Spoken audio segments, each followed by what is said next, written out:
Hello and welcome, everybody. Welcome to the latest episode of the Creative Confidence Podcast. I'm Colita Stafford, Executive Director at IDEO, and I'm thrilled to welcome David Epstein. Hi, David. Hi, how are you?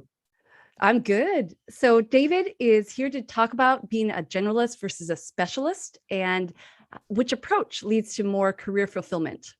But before we get into all that, I want to welcome all of you who are joining us live today. So as you join, please go ahead and say where you're from in the chat so David and I can welcome you and get things going. So we've got some folks from Poland, Peru, New York, Dallas, Florida. Wow. Yeah. I saw some Egypt, Washington, D.C. where I am, some Chicago where I'm from. Holy cow. Sweden, all around the globe. Isn't this fun? So David, as people are joining us, I want to do a little warm up and I'm going to ask everyone who's joining us to also share in this warm up. I understand that you actively curate your social media because it's a great way to broaden your creative inputs. Yeah. And so question for you is, who are some people or organizations you've recently started to follow and why? And I want to ask the same question to everyone in the audience. Go ahead and share, who are some new voices that you are tuning into as a way to broaden your creative inputs? Every week I drop and follow 3 people. And I got this from an MIT study that showed that this helps like idea generation if you're actively curating. So you're not just getting sort of funneled by an algorithm. And so 3 of my recent follows that I love are Angela Chen, who on Twitter and Instagram, who is an editor at Wired. And just like everything she shares is just fascinating. Like today I was reading a post she shared about a futuristic novel that's written in the form of statements to an HR committee. And she just like made these like really interesting comments about it. So that's a great one. I recently followed a Brazilian artist named Ricardo Juchim. I don't know if I'm pronouncing his last name correctly because I just follow him on social media, but he's a pixel artist. And I just thought his work is so interesting with constructing these intricate pictures for video games, usually, made out of pixels. And it just fascinated to hear him talk about his work process. And finally, a great follow, a researcher I'd followed for a while, but who wasn't really active on social media by the name of Drew Bailey, who's at UC Irvine. And he studies education basically and learning, but he's also like a gadfly of research methods. So he's very critical about other people's work and kind of pokes interesting holes. And so he's just become active on social media. And so I found that to be a very generative follow. Wonderful. We've got some great builds in the so everything from Philadelphia street art to Google quantum AI to Ken Blanchard. I don't even know who some of these are. We should share this list. I know, right? And so thank you, everyone. I'm going to add one more for everyone to enjoy. And of course, I'm a little bit biased here, but I highly recommend you check out David's Range Widely. So David, you put out a weekly newsletter and it's fascinating, the things, the blend that you bring of ideas. So you can find that at davidepstein.com. I highly recommend you sign up for your newsletter. I think I saw 2 people in their new follows mention Daniel Pink, and this week's Range Widely newsletter is about his new book. So might interest those people. Exactly. So let me tell you about David. So we are joined today by David Epstein. David is the #1 New York Times bestseller of the book Range. For those of you who haven't checked it out, it is a very exciting read. It's been out it came out before the pandemic. Yeah. So you have quite a few stories since then. Yeah. For those of you who haven't checked it out, like get your lives together and get your priorities straight. Right. What have you been doing with your time? They've been exploring a lot of new generalist things, David. Fair enough. So you're also a New York Times bestseller of The Sports Gene. Your background includes everything from host of the Slate's popular How To podcast, science and investigative writer at ProPublica, and you've been a senior writer at Sports Illustrated.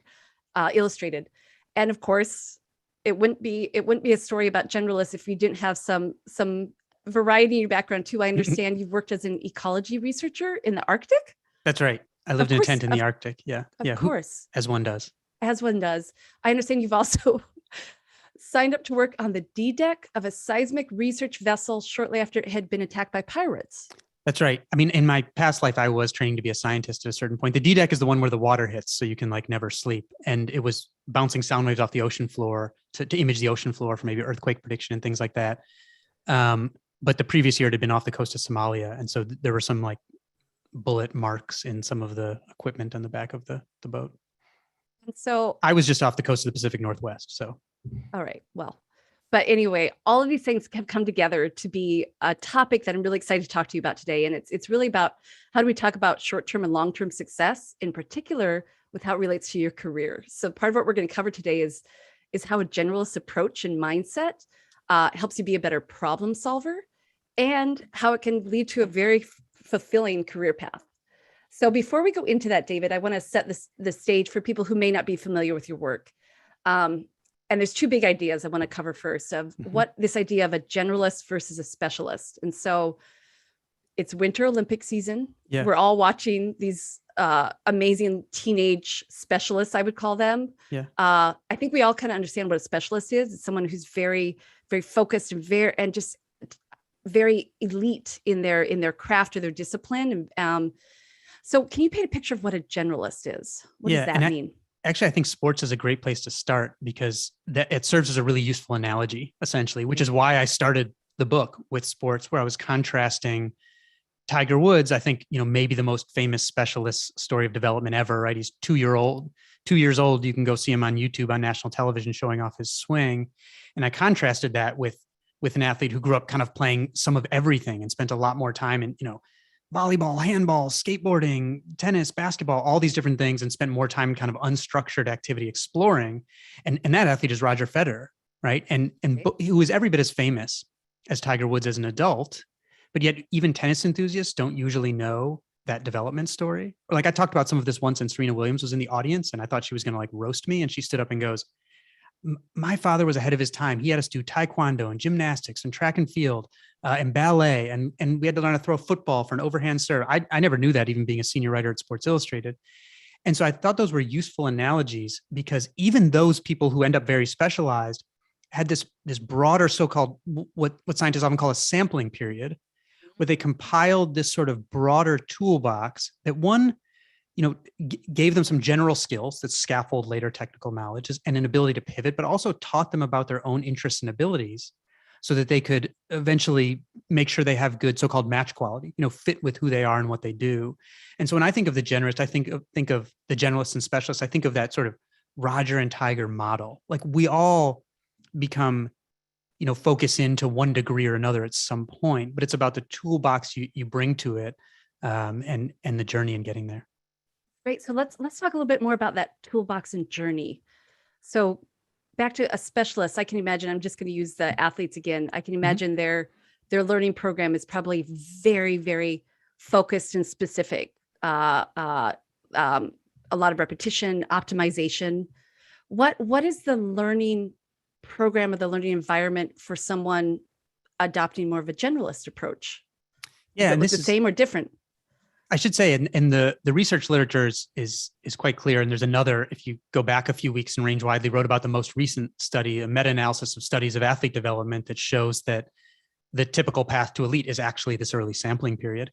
And that one of the issues with that, though, and they looked at athletes and Nobel laureates and found that they both tend to, those who go on to the highest level tend to progress a little more slowly earlier in their career because they're doing these broader things. And so they're kind of sacrificing a head start in a way to get this broader exposure and this broader toolbox. And so I think there's sort of two, so first of all, I think a lot of these athletes have had broader background than we tend to think. But the other thing is, I think rather than getting in that environment where, you're doing kind of the same thing over and over and over and over and over and repetition, you have to think about, if you lift the same weights the same number of times every day, again, to use another analogy, you don't get better that way. Eventually you stop causing the adaptation you want, right? You may not go backwards, but you won't go forwards. So you need to actively start seeking out things that are different than what you've done before. And so even for quite specialized athletes, that can often look like things called variable practice, which translates to everything that everyone does. To give you a good example of what of variable practice in another domain, there's a study from a few years ago where middle school math classrooms were randomized to different types of math learning, right? Some of the kids got what's called blocked practice, where it's like you get problem type A, followed by B, and so on. Kids progress quickly. They rate their own learning highly. They rate the teacher highly. Everyone's happy. Other classrooms got randomized to what's called mixed practice, where it's like you took all the problem types and threw them in a hat and draw them out at random. Yeah. progress is slower, kids more frustrated, but instead of learning how to execute procedures, they're learning how to match strategies to types of problems because it's all mixed up. And when the test came around, the mixed practice group blew the blocked practice group out of the water, studying the same material, but in this mixed up way that caused it to, force them to build these more general models that they could then apply when they were facing new problems on the test. So I think no matter who we are, we need to face this diversity of challenges that forces us to create these more general skills that we can then use for what psychologists call transfer, which is taking that knowledge and applying it in new problems. So this is kind of a big idea. Just bear with me a minute. So I think a lot of us kind of have this idea of we should focus early. We should just really stay devoted. But you're saying there's a trade-off to that where it benefits us for the short term, but it actually takes away what might benefit us in the long term. To me, that's like the less marketable but true subtitle of range, which is sometimes the things you can do that cause a head start actually undermine long-term development. And I think that, as you were alluding to, I think that operates at kind of two big levels. One being the learning of a specific thing, where this more mixed up learning that slows you down, that is more frustrating, actually ends up making the knowledge both stickier and more flexible so that you can apply it. And I also think it operates at the level of again, finding match quality, which is progressing through your experiences in a way that moves you closer and closer and closer to better fit between your interests and abilities and the thing that you're actually doing. I love this. I love this construct, David. It's actually really liberating. So let's apply it. So being a generalist, it allows you to be, you said, more sticky, allows for more transfer. So let's apply it to something, problem solving. So I understand the idea that how does being a generalist help you be a better problem solver? Does it? And why? It does. And again, this is not to say that specialists aren't important by any stretch, but in a lot of really complex problems, it's people who can sort of identify the deeper structure of problems that work. So to give an example from some of the research I cite, I was looking at research at Northwestern that studied, students solving different types of problems, basically. And they were given all these different types of problems that were, the window dressing of the problems was from different domains, biology, engineering, whatever it was, all across. And students tended to do reasonably well when the problems were familiar from their major, but poorly when it was outside their major, even if the structure was the same. The exception to that were these students who were in this special program where they didn't have a major, they just had a bunch of different minors. So they sort of learned how each different discipline approached problems. And they were better able to identify the deeper structure of different types of problems and therefore solve things that were unfamiliar to them. And I think that's kind of the microcosm of what we're talking about is when you build these sort of general models in this broader toolbox, you're more able to identify the deeper structure of a problem before you just dive in and try to execute procedures that you've done a million times. That makes so much sense. And so David, you've been tracking too, I've been watching kind of the job market and the skills as they evolve in job markets. And one of the top skills in most industries is the ability to problem solve. And so you've talked about athletes and Nobel laureates, but this is really applicable to everyone. So if you want to start to evolve and improve your problem solving abilities, one of the best ways to do that is to start to adopt a mindset of looking for kind of structures and abstractions versus just staying in your lane, so to speak. Yeah. Getting outside your lane. I think, and you just reminded me of the work of a woman named Abby Griffin, a professor, and her colleagues on serial innovators, right? So she and her colleagues study people who make repeated creative contributions that are really important to their organizations over and over, serially.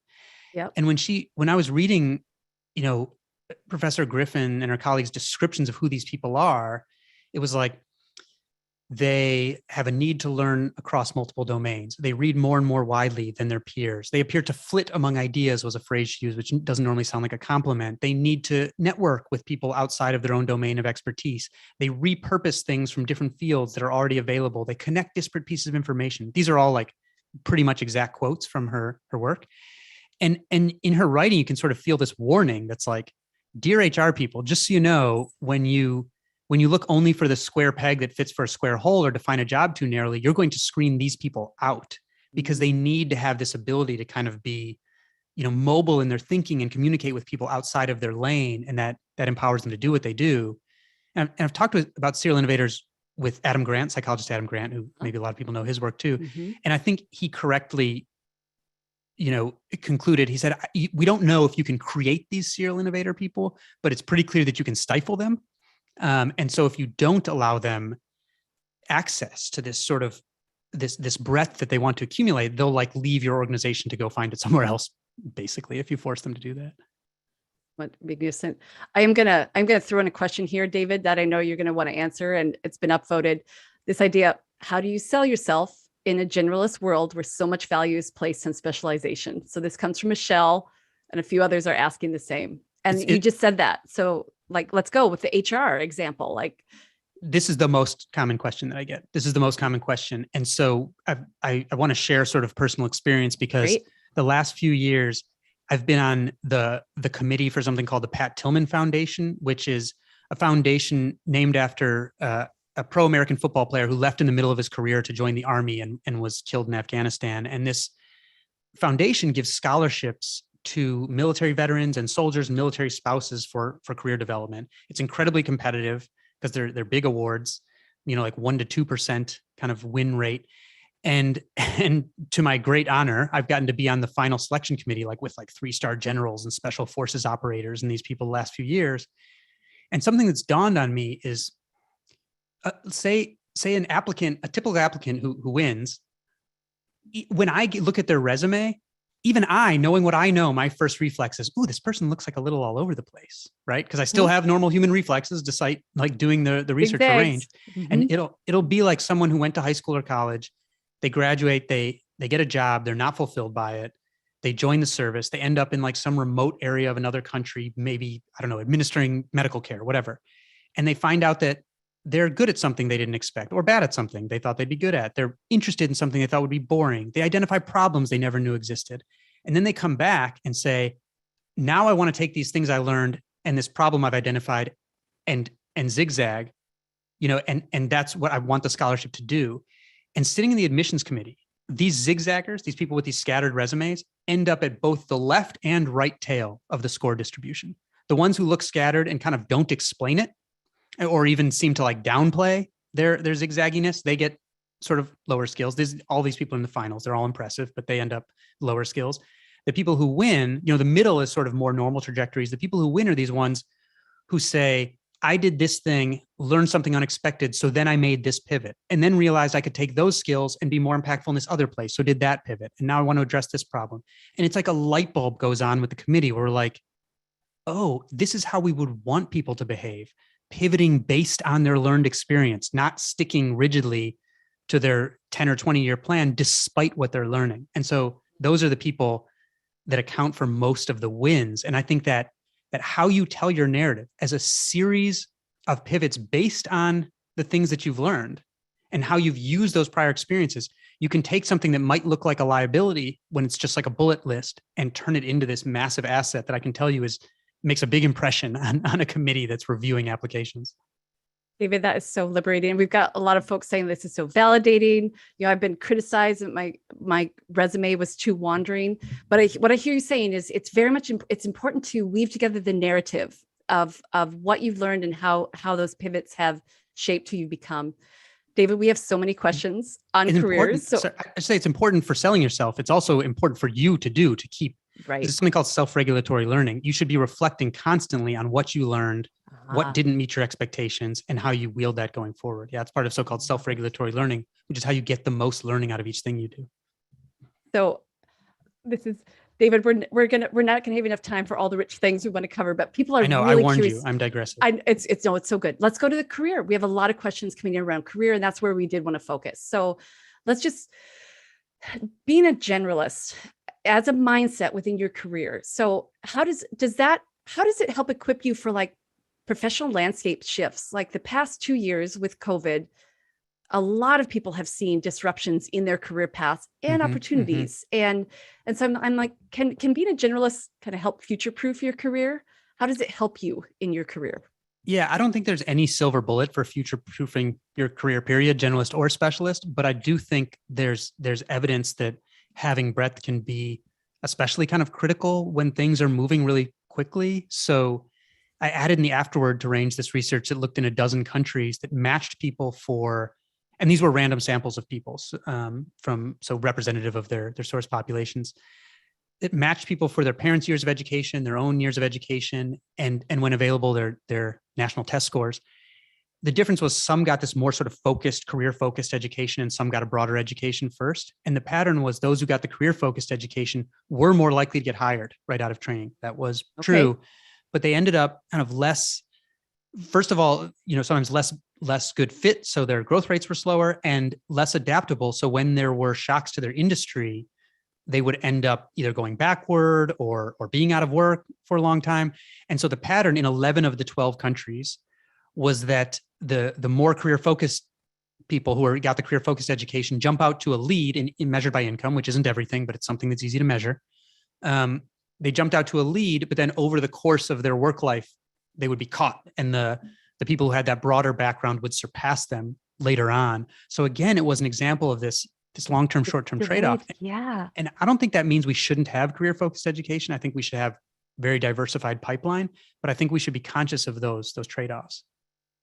Really, really poignant example. So let's, David, you have so much rich research, and some people have asked, like, where can we find some of the sources? So a lot are in your book, a lot on the website.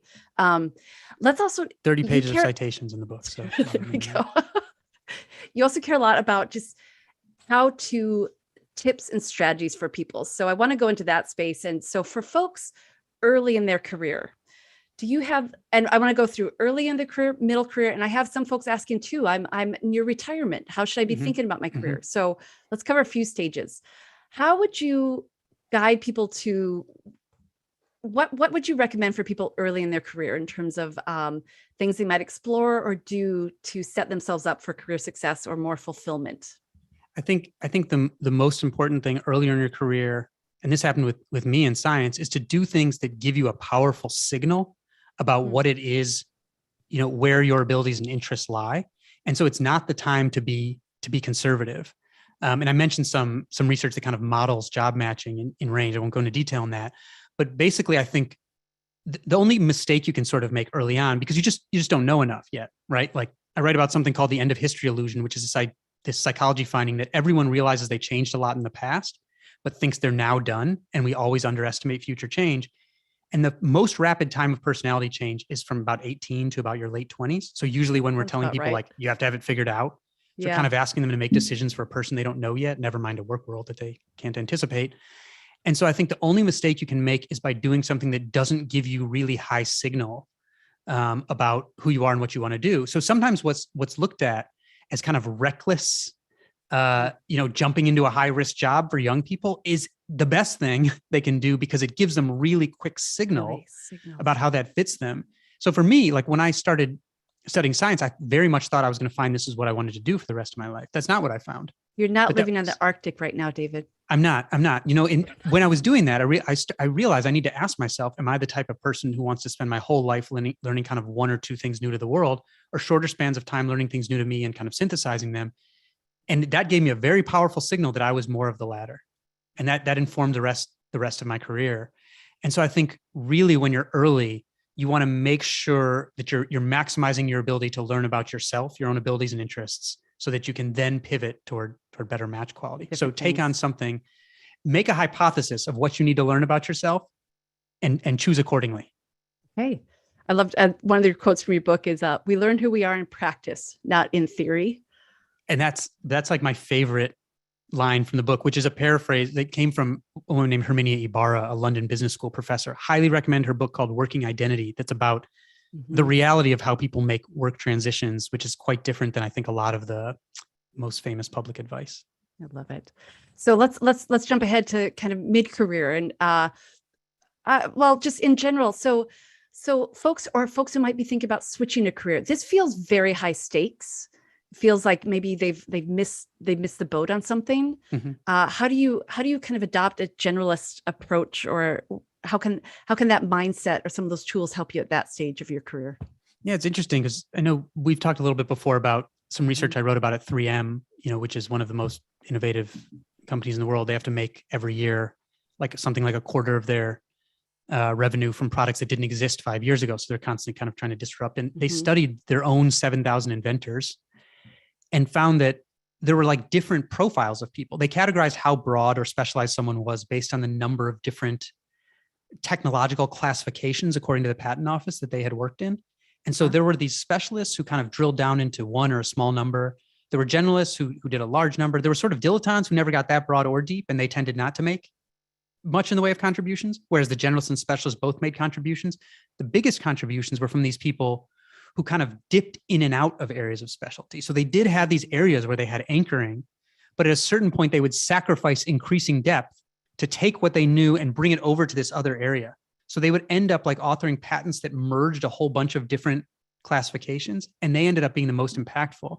And what I think that suggested to me was that it's kind of never too late to broaden. And in fact, I think there's reason to believe that people become so kind of inured to their own competence that they cease to realize like how interesting some of the stuff they know would be if they took it somewhere else. So again, to use my own example, just because it's an easy one for me to use, I would say I was heading to be a quite average scientist when I was, training in science, quite similar to the people around me. And then I, went to a sports magazine, and suddenly those science skills, it was like I was a Nobel laureate over at the sports magazine, and I hadn't realized how rare that background and valuable it would seem when all of a sudden I was bringing it somewhere where it was seen as something new or seen as creativity and innovation. And so I think there's this thread of creators, whether it's Nobel laureates or technologists, who will take something, like once they've learned a certain amount in one area, they'll then take it and bring it somewhere where it's seen as something totally new. And that's kind of where the magic can happen. And I think mid-career, that's the kind of thing you can really do. And I think that's why there's this surprising finding a few years ago from research by MIT and Northwestern and the Census Bureau that found that the average age of a founder of a fast-growing tech startup on the day of founding was 45, right? Wow. That's a surprise. Yeah. Like, we usually think of like 25-year-old. No, we usually think of like the Mark Zuckerberg, right? Who said like young people are just smarter. He was 22 when he said that. You don't hear him saying that now, but it's just like the Tiger story. It's not to say his story is not valid, but it is the exception that we treat as if it's the norm. Yeah. So I'm going to stay on this thread, David, because we got some questions coming in. It sounds so easy. So these 3M scientists, they're generalists, they pivot, they apply. So one of the questions that we have a lot of people asking about this imposter syndrome, so what about imposter syndrome that comes along with being a specialist? Does anyone else struggle with the confidence to believe that you can pivot successfully? Do you have any thoughts on that? Not only do I think it would be crazy not to struggle with that, but I think one of the important qualities of a good generalist is what I like to call epistemic humility, which is like being humble about how you know what you know. And I think that humility is important. And I think that can be helpful because you bring a beginner's mind into other people's areas and can even help them realize things, knowledge that they take for granted. I think I'd raise my eyebrow at somebody who was just like moving all over and acting too confident. And so I do think that's a challenge. That said, I think it's also invigorating. I think people like doing new things so there's a benefit to that also. And ultimately, I don't think it alters your performance. There are two people I admire hugely who I've talked to about imposter syndrome, one of whom, Shelley Archambault, who was... She's been on our podcast. She's amazing. Okay. So yeah, I mean, I think she was like, might've been like the first Black woman to lead like an overseas office for... One of the first CEOs in Silicon Valley, Black woman CEO in Silicon Valley. And she's like on the board of Verizon and all these things. Yep. And she talked a lot about imposter syndrome. She didn't fit the mold. And so she felt this imposter syndrome. And so she kept this she listened to people who supported her. She made sure she had a good group around her, but also felt that ultimately it doesn't affect your performance unless it stops you from doing something you want to do. Neil Gaiman, a writer I love, I've seen him respond to people about imposter syndrome too, and saying the best thing is ultimately it doesn't matter. I feel like every time a project that I'm by the time the world sees a big project that I've been working on, I'm already feeling like a completely confused beginner at whatever I'm doing. So I'm in like a perpetual state of feeling like I have no idea what I'm doing and being an imposter. But ultimately it doesn't, unless it really stops you from doing something you want to do, then I think it's something that you identify it, you accept it, and you do what you got to do anyway. And I think that's okay. So David, will you share your experiment book? And then I want to go to late stage career, because I've got you, there's some amazing questions and I know you have some great stories there. But tell me a little bit about, on that thread of trying things out. I brought it over because you warned me. This is my current one. It has Alice from Alice in Wonderland, peeking behind the curtain. But I call this my book of small experiments, where, I realized that especially if something goes well for you, there's like more pressure to do more of the same thing that you just did, right? You should just be writing sports, David. If you only listen to that in your career, you'd only be writing about sports, I think. Well, so my first book, The Sports Gene, was a surprise bestseller. And so after that, I was like, very quickly could have signed up for The Sports Gene too. And in fact, one of my main professional advisors told me, this is the safe for work version. You'd be an idiot to let it be 5 years before you have another book out. And in fact, it was 6. And I think it worked out great. And so this book of small experiments is something that I keep. Again, I made that analogy to, you don't get better by lifting the same weights the same number of times every day. And so when I think about that, is I need to find ways to get out of my rut of competence, or economist Russ Roberts calls it the hammock of competence, because it's so comfy that once you get better at something, you don't want to like step up and try something new. It feels risky too. It feels risky. It doesn't feel good to try things you're incompetent at. So at least every other month, I put something in my book of small experiments, something I want to test. I want to learn about myself. Am I interested in this? Whatever it is, I put it down, and then I force myself to find a way to test it. And that can be as small as, interviewing someone in a job area that I don't know anything about, or a physical skill. Like I just yesterday posted a reel of myself trying to learn a new dance skill on Instagram, which is a little bit embarrassing, but I'm glad I did it, because that was it was in my book of experiments. So I forced myself, it's my own accountability. Or something as involved as like taking a class. I mean, I took an online fiction writing class, which was a project in my book of small experiments. It was kind of like a revelation for range. And I don't think it would have turned out as well had I not done that. So, so I keep that book to force myself to step outside my lane regularly. Great. And as you can see, David, I'm already just segueing into questions, and thank you everyone. On that, David, I want to build on that. So Michael has one that's related to that. And this is this idea of, how does one generate opportunities to dip into specialties or to try out different things? We got a lot of people asking that. Do you have any thoughts on that? Yeah. I mean, I think that's a challenge. And I think it depends where you are, right? There are these places that we talked about, like a 3M, where they have this so-called periodic table of technologies, which looks like the periodic table, but shows all the different things you can do at the organization. So there's an organization that's like very openly signaling, hey, we want you moving all over the place and seeing what else is going on. So there are places like that, but I don't think that's necessarily the norm.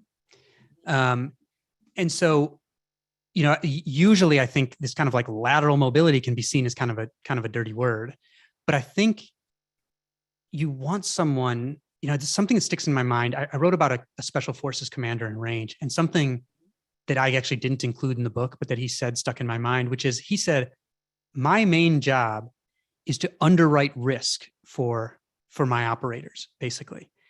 And I think it's really important for people who want to compile breadth, probably for anybody, but even more so, to find people in their organizations who can help them underwrite that risk, right? So the reason I got to be the science writer at Sports Illustrated, that wasn't a job. There happened to be someone who I could go to who was interested in some of these topics and say, look, like, here's an area I think I can carve out that's unique that we don't have. I realize it's going to take me some time to do this. I actually left in the middle of working at Sports Illustrated for an internship at another publication. So that I could learn certain basic skills, like literally I was scanning documents for other reporters, but like trying to leech off of their knowledge. And he underwrote that risk for me again and again. And so that made it a lot easier. And so I think identifying people that can help you that you explain these risks to, so that they realize it makes a lot of sense, can be really important. Otherwise, a lot of the serial innovators just would leave from one job to another. And that's not necessarily bad. I mean, LinkedIn's they did an analysis of 500,000 members that found that the number of different job functions someone has held was the best predictor of who would go on to become an executive. So let's talk about executive or let's broaden out late stage career. So we have quite a few comments and questions around what does it look like to be a generalist in late stage, or you actually have quite a fondness. You've got some amazing stories of some of the most successful careers are late stage after people have retired. Yeah. So do you want to share an example of a story of what that looks like? I do. And let me see if I can bring up a picture, because I want to talk about one of my favorite people in the entire world who I've ever interviewed here. While you're pulling that up, I'll just frame one thing too. We've got a lot of people asking about gender, and for women in particular, how does that play out over time? All right. Yeah. Okay. So this is me. And then, so remind me if I don't pick that up, because I have something I want to say about that point. So this is me with Frances Hesselbein, who sort of became a personal role model to me. She took her first professional job in her 50s. She had done like various volunteering. She had like worked in her husband's like photography and video store. Like she kind of just like did whatever was sort of needed in her community or her family business. And at the age of 54, takes her first professional job and soon goes on to be the CEO of the Girl Scouts, which she saved, by the way. She tripled minority membership. She added 130,000 volunteers, right? Those are people she was paying in a sense of mission, and not in money. She turned the cookie business into $1/3 billion a year that kept growing. She's this remarkable person. She transformed the organization from one that was kind of preparing girls for life in the home to one that was preparing them for careers in math and science. I should have I've got it around here, that one of the badges that came out of her tenure has 1s and 0s. It's binary code for girls learning about computers. And she's just this, amazing person whose sort of life motto is like the opposite of long-term goal setting in a way, which sounds really weird. But her whole motto, she had these sayings that she loved, like do what's needed at the time. It's like she looks for the problem right in front of her and says, I'm going to do what's needed for this, instead of like looking way down in the future. And you have to carry a big basket to bring something home, which means like if you keep an open mind, you're going to learn something important from every single experience you go into.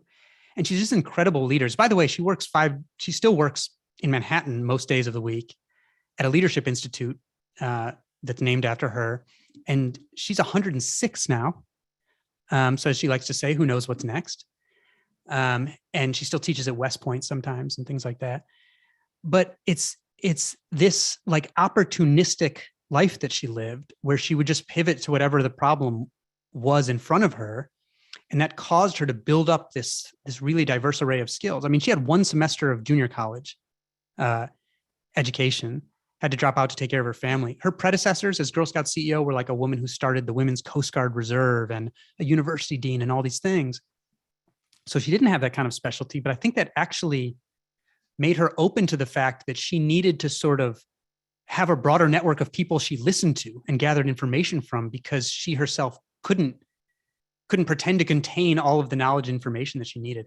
And she's just, maybe the most famous management guru ever, Peter Drucker, called her the best CEO in America and said she should take over GM and all these things. And I just think it's like, I just wish her story were, Frances Hesselbein is her name, Frances Hesselbein. And I wish her story were better known. And I think she's emblematic of this kind of short-term opportunistic pivoting that a lot of people who end up with good career fit and a broad toolbox go through.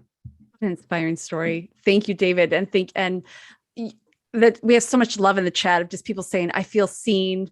I'm getting my doctorate in my 60s. All these, like, just this point of so much of what we sample and experiment with in our career has value at different stages, especially if we can adopt the short-term mindset.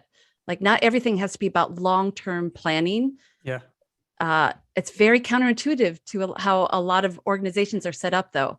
It's fine to have, I think it's fine to have long-term goals. I think it's critical to have some strategy. Yeah. I think the problem is when it becomes too rigid, and so that you force off important opportunities just because they don't fit the preconceived plan. See, that's I think where the problem comes in. And by the way, I realized I didn't mention there was a question about women specifically. Yeah, I was. And can I highlight one Please point? Do. Yeah. Which is, I think there's some research that suggests that like I mentioned with Nobel laureates, who by the way are about 22 times more likely to have a hobby unrelated to their work, and hobbies unrelated to your work improve self-efficacy. They're about 22 times more likely than sort of peer scientists. And they also progress more slowly earlier in their careers because they tend to be more interdisciplinary. I think there's some evidence to suggest that women have a bit more desire to be interdisciplinary in their work, but at least in science, which I think is probably, emblematic, they are discouraged from doing so by senior colleagues who say you won't be taken seriously, right? Because maybe they already don't maybe fit the mold of what's seen at the higher levels because they haven't had the opportunities. And so they want to do this thing that has this long-term payoff, being interdisciplinary, but are told not to because they won't be taken seriously. And that I think is a big problem, because I think any organization that's forcing people to optimize for the short term only in terms of development, you might disadvantage women preferentially and not get the kind of people that you're looking for. And so I think that's something that leaders and managers need to be really, really wary of, that some of the younger women especially may get discouraged from the kind of development that really pays off in the long run. I think, and in your book, you give quite a few examples of how interdisciplinary mindsets are so powerful and valued, especially in later stage careers, like people who have that mindset. Yeah. Yeah, that's it. Thank you for speaking directly on the nose to that. David, we have just a couple minutes left. I have one last question, and then I'm sorry, folks, we're going to need to wrap it up. This one is around managing time versus distraction. So Danielle and others have asked this. Do you have any guidance on time management? Like when do you need to focus though? Yeah. Yeah. I mean, I'm not the world's best time manager, just to put that out there. And I think Oliver Berkman's new book, 4,000 Weeks, very interesting. And I will say in some ways, here's why maybe you should be wary of anything I say about time management, because in some ways I view my inefficiency as like my greatest competitive advantage, where I do this kind of mental roaming. Like my two books look nothing like the book proposals I wrote, because I write the proposal and then I let myself wander and cast a broad net. And that's how I end up kind of finding some of these things that maybe, some other writers didn't. And I don't know if there's a way for me to get that good stuff without accepting that inefficient process. I haven't discovered it. And I used to sort of chastise myself for it, but then I've read about research on research and realized that actually that's kind of the way it goes when you're trying to do creative things, is you kind of have to just accept some of the dead ends and rabbit holes if you want the good stuff. So that said, I'm not the world's greatest time manager, but when it comes to when I do have to focus in, I mean, when I had to finish Range, like I checked off of all, I got rid of all social media apps on my phone for like several months. I am pretty good at focusing in when I need to, and saying like, I don't say like, here's one thing that I've done well, I guess, when I've gotten into book mode that I don't necessarily do well in other times. There's something called the mere urgency effect, which is when you get this deadline, sometimes you'll opt to do things that you can get done instead of things that are important. So you'll opt for the most doable things instead of the most valuable things. And I'm prone to that constantly. Like I just want to get stuff done if I feel a workday ending. But when I get into book mode, I kind of reverse and I say, I need this time that's focused needs to go on the most important things, and this other stuff can just go to the side. And so I think being wary of that urgency of how effect, where you're just doing things when you get your focus time, you're just doing things you can get done as opposed to things that are important. I think that's like one of the best tips that I have for managing your focus. Thank you. David, you're going to love this. This is Take Back. In German, we call generalists colorful zebras. This comes from one of our listeners. German it's a very, I would love to know how to pronounce that. They have all these like interesting word conglomerates, like Flugzeug, I think that's airplane. It's like fly toy, like these like mashed together, like portmanteau things. So somebody put in the chat, please, the phonetic spelling. Yes, David wants that. So David, I'm so sorry. And I'm sorry for the listeners. We are out of time. So David, I have one last question for you. And I did want to just recap a little bit of where we've gone today, because we've covered so much, and we will be doing a write-up of all this. So some recommendations for those of you listening. So some ideas. Start a book of small experiments. Test out your hypotheses. Curate your social media. Start to broaden your creative inputs.